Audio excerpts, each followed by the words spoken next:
ఏమైందంటే నీ సుఖాల్లో నీ సౌఖ్యాల్లో కాదు దేవుడు నిన్ను ప్రేమించేది, నీ ఘనతలో నీ మెప్పులో కాదు దేవుడు నిన్ను ప్రేమించేది, నీ కలిమిలో నీ ఆరోగ్యంలో కాదు దేవుడు నిన్ను ప్రేమించేది.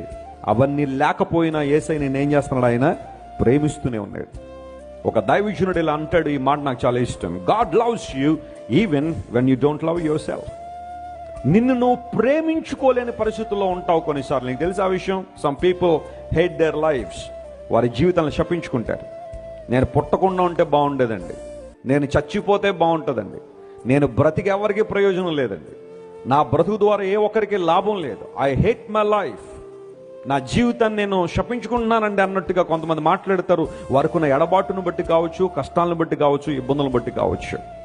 కానీ ఒక విషయం తెలుసా? నిన్ను నువ్వు ప్రేమించుకోలేని దుస్థితిలో నువ్వు ఉన్నప్పుడు కూడా యేసయ్య నిన్ను ఏం చేశాడు? ఆయన ప్రేమించాడు.